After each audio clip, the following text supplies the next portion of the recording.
ए केवाड़ी खोला हो। के ह? अरे केवड़िया खोलबू तब न बुझाई के ह। अच्छा रुक, बोलो का बात बा। चंदा चंदा? काम धंधा चलत मंदा, तोहरा चाहिए चंदा? अहो भौजी खिसियात काहे बाड़ू? जौने बताओने दा। का दी? 251 काट दी का भाभी? का 251? हाँ ना भगवा लोग।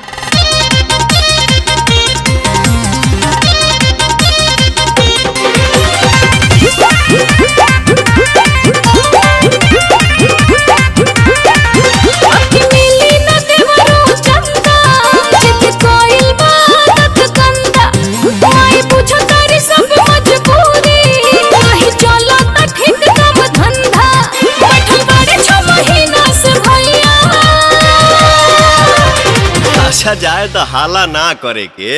हम बुझा तानी की कमाई नइखे भइल, लेकिन का करबू भौजी, पूजावा त करही के न पड़ी। जौने बताओने द। अभी ना गइल लोग। कहे कइले बाड़ू हाला खोला बक्सा के ताला दो ये कर हो रुपैया। अभी जतने ले चूरी पूजा कोइल बा जरूरी दो ये कर हो रुपैया। ऐसे ना नु लौटावे के चाही, खाली कुछो तो दो। अच्छा रुक, उपाय लगाओ तनी।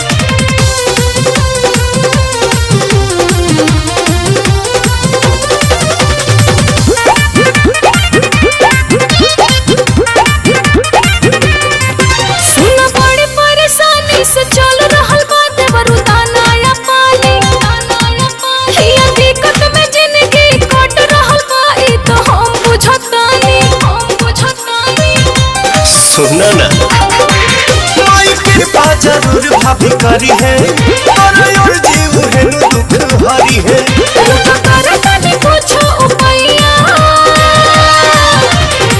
हई देखो ना, दीपक वो भौजी 5 रुपया दे लिहा, तू कुछ बढ़ा के दे दो। अच्छा काहे कोइले बाड़ू हाला खोला बक्सा के ताला दो ये कर हो रुपैया।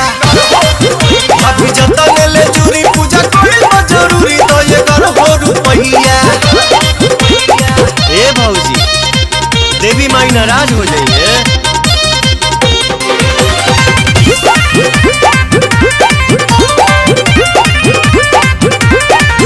बड़ी बनी मजबूर, लेकिन दे हम जरूर बट जतने सकते।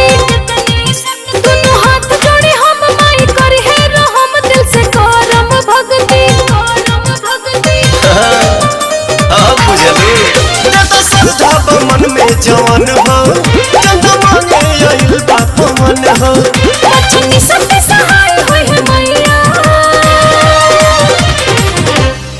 जरूर कृपा हुई हो। हाँ तब 9 दिन माई के पूजा पाठ करीला, कलसा धरीला, भूखिला, तब माई के नु सहारा बा।